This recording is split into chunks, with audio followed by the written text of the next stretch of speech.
Periodically throughout the rest of the season, we will be posting an updated mock draft here on College Basketball Talk. This will be different than other mocks, mind you. We're not as much projecting who's going to be picked where. That is impossible to do right now, as the NBA season is just past the halfway point and the NBA changed their lottery rules to flatten out the odds of who gets the first pick, as much as take a look at where, in a vacuum, a player should be picked. With that in mind, one of the objectives of this mock will be to take a deeper dive into a handful of the most intriguing prospects in the mock each and every time we update. This isn't meant to be just a place to rank prospects. The goal is to open up the floor for some discussion about the players that need the most discussing. Oh, and one other note, we're only talking about the college kids here. I could sit here and pretend like I know something about Sekou Doumbouya beyond what I googled and found on YouTube, but the truth is I don't know a damn thing about him. I'll stick to what I know for now, and that is these prospects. At this point, the question isn't whether or not Zion Williamson is going to be the No. 1 pick in the 2019 NBA draft. The question is just how far back you have to go to find a prospect that was better than him entering the NBA. For me, you have to go all the way back to Anthony Davis, which is ironic, because one of the questions that whoever ends up with the No. 1 pick is going to have to ask themselves is if it would be worth it to give up the opportunity to draft Zion in exchange for a player like Davis.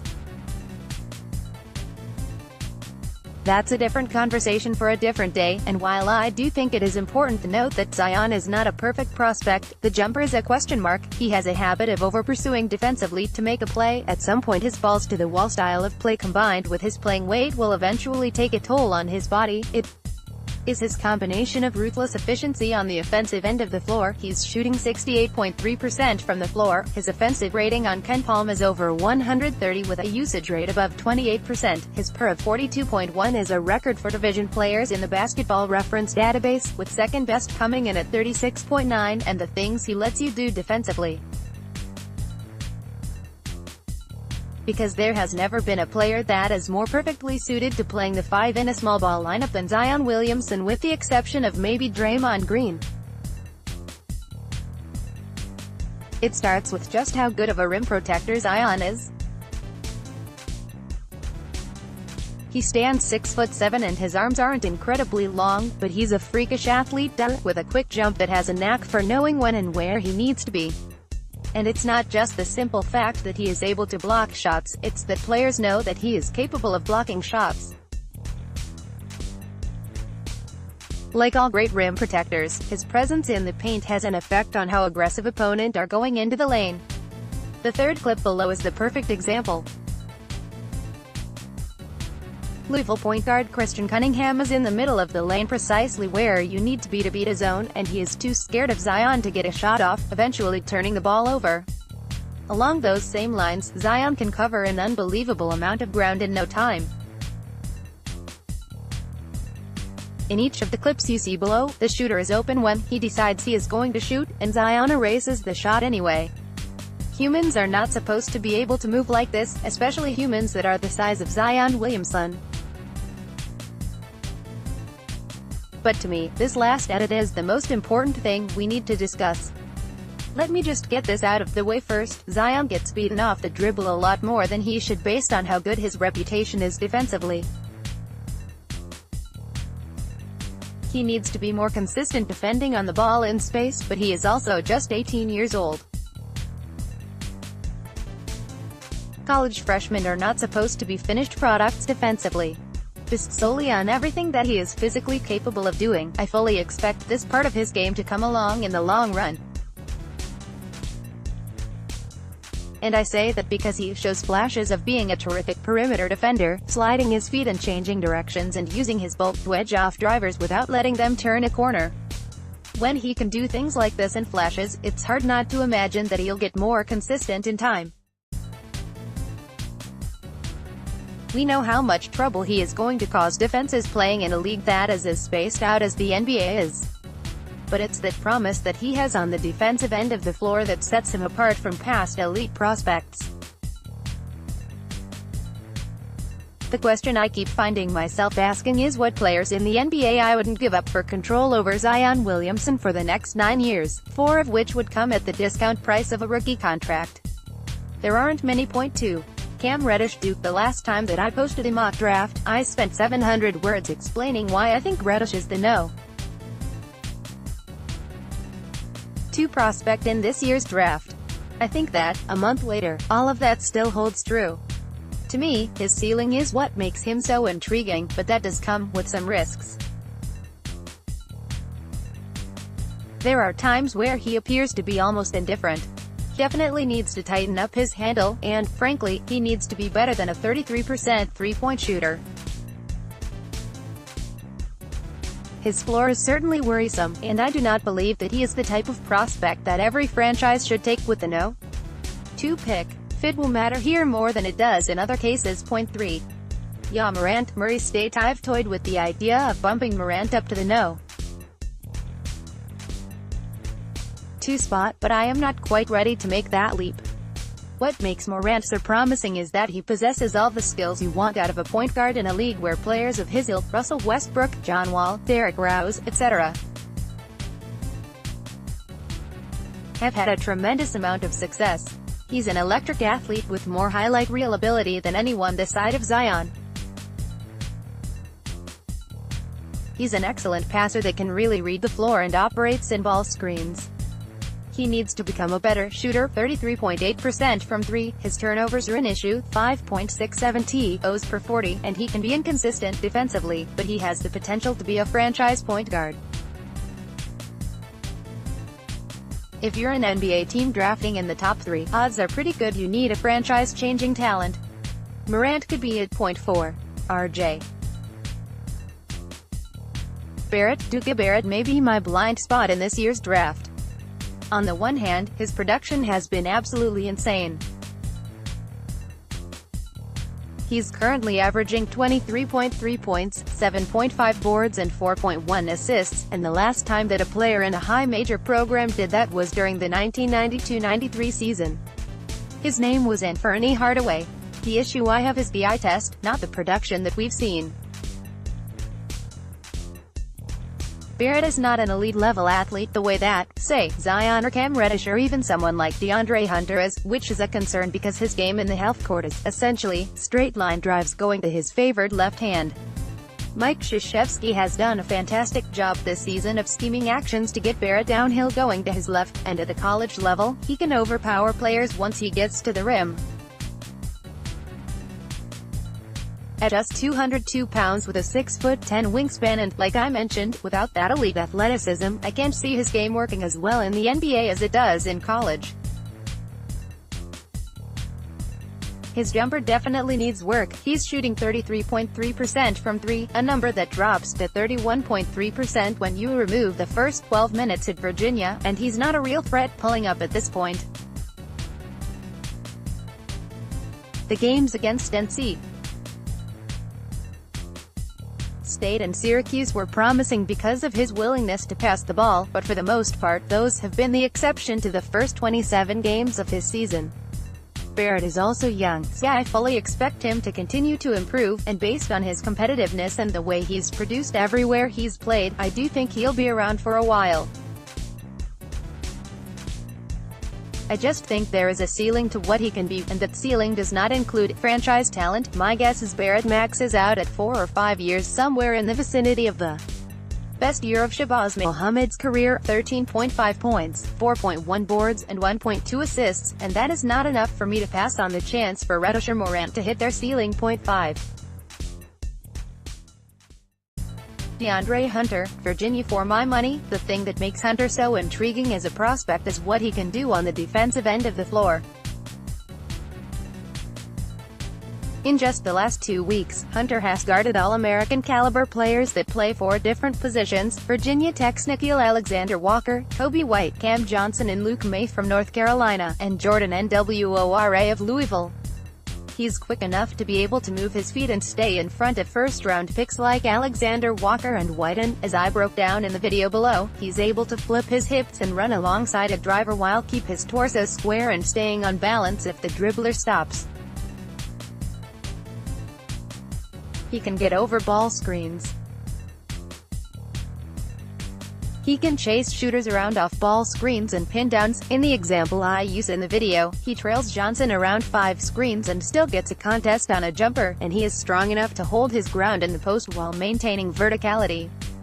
Combine all of that with the fact that he averages an uber-efficient 15.2 points on the slowest team in college basketball while knocking down 47.4% of his threes and showing the ability to beat defenders off the dribble and score in the post.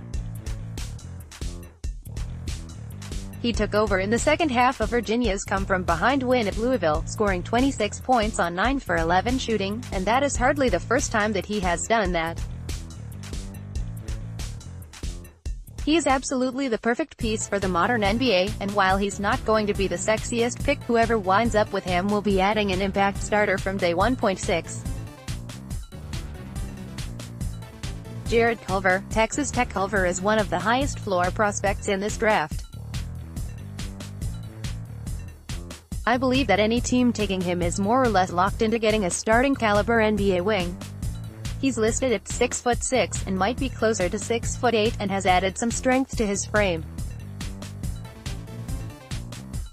He's been terrific as a pick-and-roll option this year, and outside of a slump early in Big 12 play, he's shot the ball well.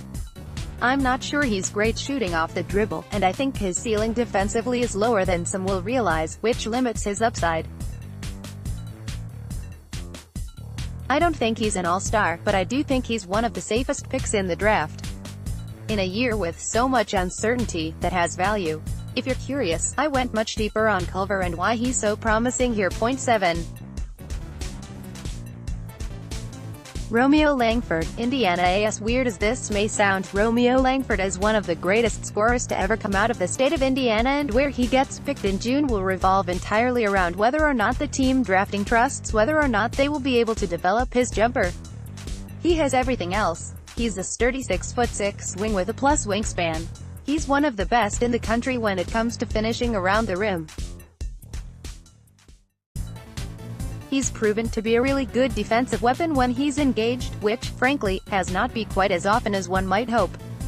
He's shooting 27.1% from 3, and that's after a recent 4-game run where he knocked down 11 for 26 from deep. If you believe that his touch around the basket and the 72.9% he shoots from the free throw line is a sign he can be a 35 to 37% three-point shooter down the road, he's worth a top 8 pick. Point 8. Nassar Little, North Carolina. He took a long look at Little the last time that I released a mock draft, and what I wrote there mostly remains true. Little has not had a great freshman season, and while some of that blame falls on his shoulders, it's also worth noting that his skill set translates much better to the modern NBA game than it does in North Carolina's system that requires big men to be big and wings to be super skilled. Point 9. Keldon Johnson, Kentucky. Johnson is a tough, competitive wing that is a plus athlete with the physical tools he needs to play the wing in the league. He's a capable three-point shooter, although he tends to be streaky. He can really defend, and he's shown flashes of being a good scorer as a slasher, but he's mostly a straight-line driver that has some limitations. He profiles as a high-floor, relatively low-ceiling prospect in a position of need for many franchises. Point 10. Darius Garland, Vanderbilt. Nothing new to add here. After a promising start to his freshman campaign, he saw any hope of trying to play his way into being the first point guard drafted go up in smoke after tearing the meniscus in his left knee and undergoing season-ending surgery. That's tough. But Garland was impressive in flashes, particularly in the first half of Andy's win at USC, and not only should he be healthy by the time NBA teams can start bringing players in for workouts, meniscus tears are not considered to be career-altering injuries. Point 11. Nickeil Alexander Walker, Virginia Tech. I'm not quite sure what to make of Alexander Walker at this point. He's been terrific this season, one of the most improved players in college hoops, and a skill set that he does have projects really well to the NBA. He can operate in ball screens, he can really shoot it, he's ambidextrous, he has the tools to defend at the 1 or the 2. The concern, however, is that his numbers have fallen off a cliff with Justin Robinson, Virginia Tech's point guard, out with an injury. In the 6 games Robinson has missed, Alexander Walker is averaging 12.7 points and 3.3 assists while turning the ball over 4.1 times per game and shooting 33.3% from the floor and 32.3% from 3. That's well off the pace that he set while playing alongside one of the all-time greats to come out of the Virginia Tech program. We dove deep into Alexander Walker in a recent mock draft. 12. Jackson Hayes, Texas. There is no player in the country that has improved their draft stock more than Hayes, who did not even start a high school basketball game until his senior season. He's very, very raw, but he has the size, the build, the length and the athleticism that you want out of an NBA 5. His dad was an NFL tight end, and Hayes is built like someone that would have followed that path, but he didn't stop growing until he hit 6'11". He's mobile, he had sensational hands, and he's been unstoppable at times as a roller in ball screen actions. And he's raw, which means that he has a long way to go, but that he can be developed however an NBA team sees fit. Sometimes a blank canvas is better than a player that already has bad habits ingrained. 13. Brandon Clark, Gonzaga. I think there is an argument to be made that Brandon Clark is a top 5 player in college basketball this season. One bit of evidence, the best per that any Division I player has posted since the 2009-2019 season was 36.9, which was done by John Brown of High Point 3 years ago. Clark is currently matching that number, and the only player that has ever put up a higher number playing more than 20 minutes in a season is Zion Williamson himself. For comparison's sake, Anthony Davis put up a 35.1 per, albeit against much stronger competition. I am fully convinced that Clark is going to end up being a terrific defensive player in the NBA. He is probably the best defensive player in college basketball this season, and I'm not entirely sure it's all that close. The question with him offensively is whether or not you believe that jump shot is going to come around. I think that it will eventually, and he has proven that he is a hard worker. 14. P.J. Washington, Kentucky was skeptical of P.J. Washington coming into the season. Hell, I was skeptical of P.J. Washington 6 weeks ago. But what he has done over the course of the last 10 games, averaging 21.0 points and 7.9 boards while shooting 53% from 3 while carrying Kentucky to a tie for first place in the SEC, has been nothing short of outstanding. I do think his ceiling is somewhat limited, but to see him consistently banging home perimeter jumpers while being able to punish mismatches on both ends of the floor has me thinking that he has a 10-year NBA career ahead of him. He fits in the modern NBA far better than I realized. 15. Eric Paschal, Villanova. I expect Paschal to drop well beyond this range, but I have a hard time envisioning a world where he doesn't end up being a useful NBA rotation player and someone that can contribute to a playoff team. Today, he's a chiseled 6'8", he's an explosive athlete, he can defend on the perimeter, and playing in that Villanova offense, he's proven he can accept the role and be a guy that attacks closeouts. Betting on him with a top 20 pick means betting that his jumper can extend out to the NBA three-point line, and that's a bet I'm willing to take. 16. Rui Hachimura, Gonzaga. The ideal for Hachimura is to be what OG Anunoby is, a versatile defender with three-point range that can finish above the rim and guard anyone from wings to centers. The problem is that Hachimura has the physical tools to be a really good defender, but that it hasn't all come together for him on that end just yet, and while he's proven to be a good mid-range shooter, he has an awkward release and is shooting just 31.3% from 3 in his career on only 67 attempts. 17. Trey Jones, Duclays. Just get this out of the way now, Trey Jones needs to become a better shooter for this pick to pay off value. I think he will. He's a worker, he has NBA bloodlines, and he'll put in the time in the gym to get it done. And while he's not shooting it great right now, 24.6% from 3, he has shown nice touch on floaters and pull-ups in the lane. But at this level, teams just fade guarding him out to the three-point line. It's the biggest reason the floor is always so clogged for Duke on the offensive end. He has to be better. The rest of his game is what intrigues me so much. It starts with his on-ball defense, which is a game-changer for Duke this year. I'm not sure there is a better defender in all of college basketball, and Jones has the strength and athleticism to be able to do the same at the next level.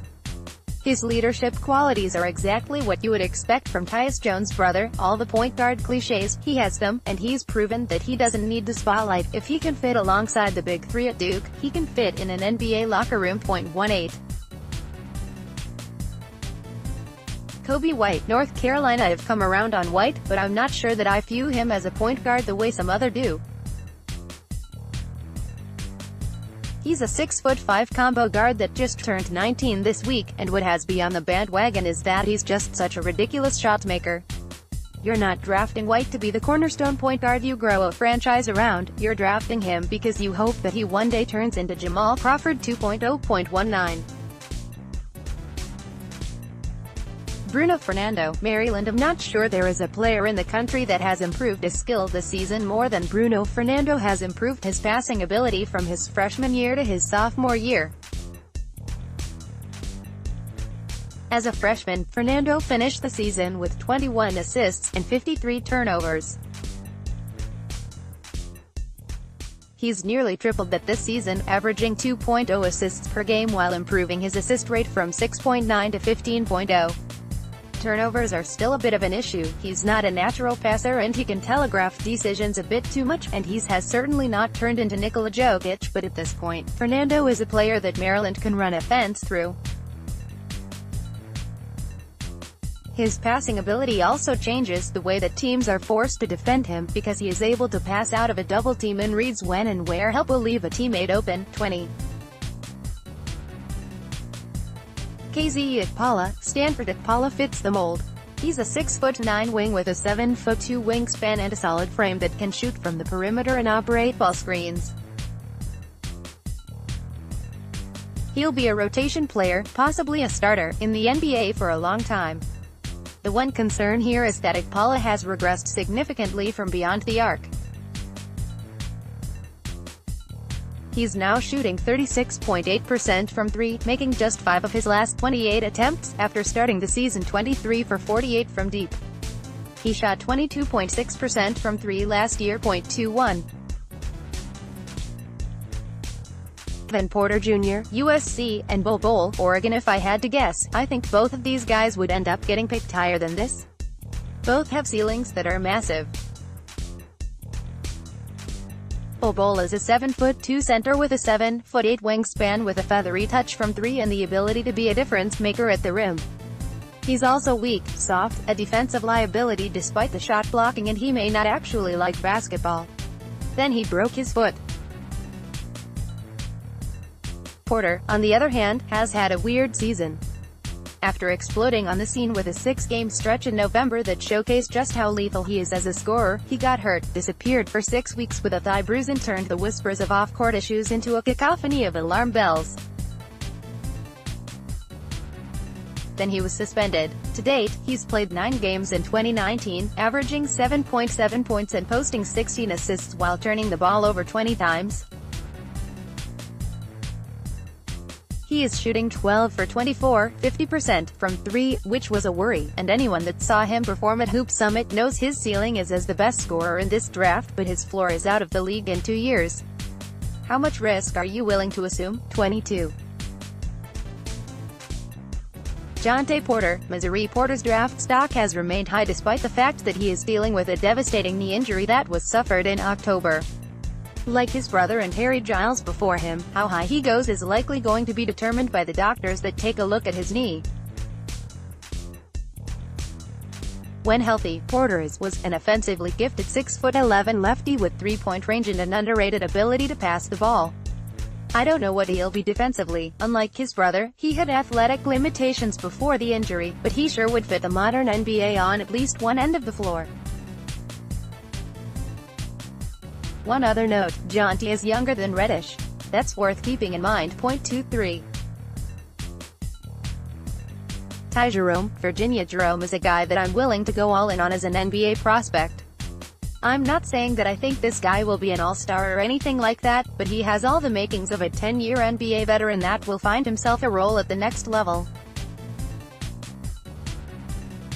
He's a big-time shooter that can create for himself on the ball despite a lack of athleticism, and really understands how to use screens and move into space moving off the ball. He's 6'5", and while he doesn't have even average NBA tools, he's a heady player that works well as a cog in the best defense in the college ranks. He's also tough as hell, and he's an absolute killer when it comes to making tough shots in big moments. He may not be Patrick Beverley, but I don't see him being a liability. Needs to find the right fit, stinking him on Philly alongside Ben Simmons to give them some shooting and secondary playmaking makes sense to me, but if there's a job for the likes of Jalen Brunson and Fred VanVleet in the NBA, there is a job for Jerome somewhere. 24. Daniel Gafford, Arkansas. Gafford is a tough prospect to get a feel for. On the one hand, he is on paper exactly what NBA teams are looking for out of a center. He's tall, he's long, he's athletic, and he can act as a rim-running vertical spacer as well as a rim protector.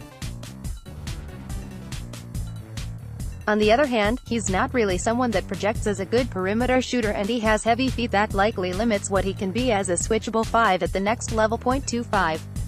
Grant Williams, Tennessee. On the one hand, I think that Williams' lack of elite physical tools gets him something of a bad rap. I think back to this stat from Sam Vecenie of The Athletic. Since 1992, there are just 6 high major players that have averaged at least 18 points, 8 boards and 3 assists while shooting better than 50% from the floor, and all 6, Tim Duncan, David West, Jared Dudley, Evan Turner, Ben Simmons and Caleb Swanigan, ended up being first-round picks. 5 of the 6 have, or will have, long and successful NBA careers. Williams doesn't quite reach that threshold anymore. 19.0 points, 7.6 boards, 3.3 assists, 56.9 FG%, but that belabors the point. People that produce the way he produces in college tend to be able to produce in the NBA. The flip side is that Williams profiles more as a Caleb Swanigan than he does anyone else in that group. He's not as tall as West or Duncan. He's not as perimeter-oriented as Jared Dudley or Evan Turner. He sure as hell ain't Ben Simmons. Tennessee is at LSU on Saturday and plays host to Kentucky the following Saturday. I want to see Williams in those 2 games before I make any sweeping changes to my current take. 26. Admiral Schofield, Tennessee. You know what you're getting with Schofield if you're an NBA team. He's a 6'5" wing that's built like a wrestler, that has a 7-foot wingspan, that is shooting 39% from 3 the last 3 seasons, 345 attempts, and that is a virtual lock to be a plus defender in the NBA. He's a perfect 3-and-D role player with defensive versatility that will be adored in an NBA locker room for the way that he plays the game and carries himself professionally. He will make a playoff team better in the late first round. 27. Ashton Hagans, Kentucky. Hagans, like Trey Jones, is an absolute game-changer on the defensive end of the floor that is very much a work in progress offensively.